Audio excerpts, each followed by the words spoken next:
When I uncovered that my wife was having an affair with another married man, I didn't shout and I didn't shed a tear. Instead, I hired a private investigator and reduced both their worlds to rubble. By the time I was through, he'd lost his wife, his job, his home, and picked up a broken nose along the way. Let me walk you through how I scheduled karma to arrive right on time. If you've ever been betrayed, if you've pictured yourself delivering cold, calculated justice to someone who shattered your life, hit that like button, subscribe, and strap in, because this is revenge, blazing hot and beautifully precise. It all started in the early 2000s. I was married, raising two little kids, 4 and 6, still naive, still trusting, but small warning signs began creeping in. My children, who usually told me innocent stories about cartoons or playground adventures, suddenly kept talking about spending days with their grandparents. Her parents lived an hour and a half away. A visit once a month was normal, but 2 or 3 times a week.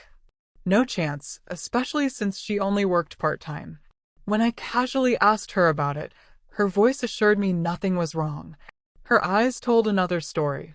That's when I started tracking her car's mileage. 400 unexplained miles every single week. Not for groceries, not for errands. Something else. My stomach turned cold.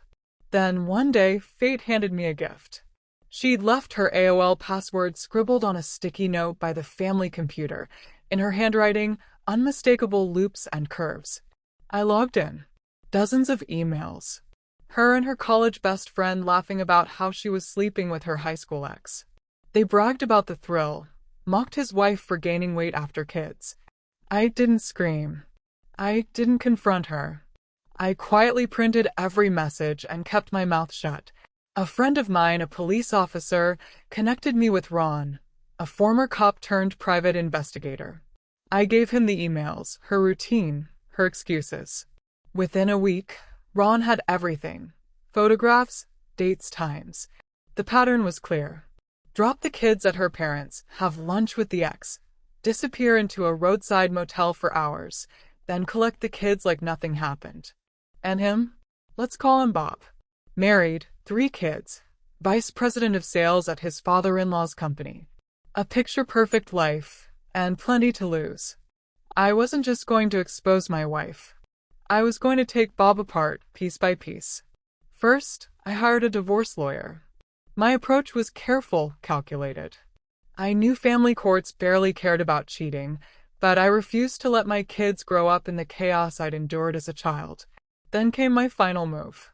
The same day my wife was served divorce papers at work, Ron drove to Bob's house and handed his wife a complete package. Reports, photos, emails, the entire timeline. She didn't just confront him, she obliterated his life. Within 48 hours, she emptied their accounts, took the kids, and told her father, his boss, everything. Bob was instantly fired. Word spread fast. No one wanted to hire the disgraced VP who had humiliated his in-laws. Then came the eviction from their in-laws' home. When Bob tried to beg for another chance, her brother answered with his fists.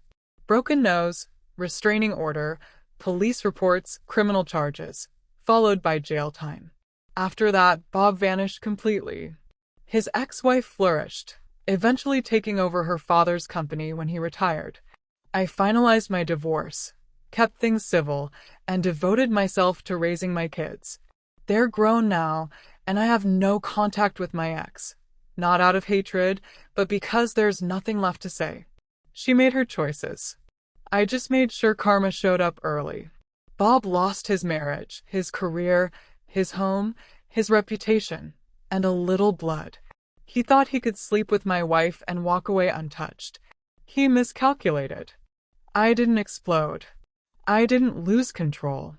I executed a plan. And when the trap closed, there was no escape. That's the thing about revenge. It doesn't need to be loud, and it doesn't have to be violent.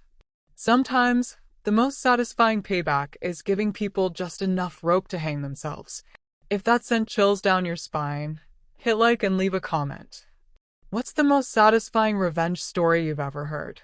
And don't forget to subscribe for more tales of justice, karma, and payback.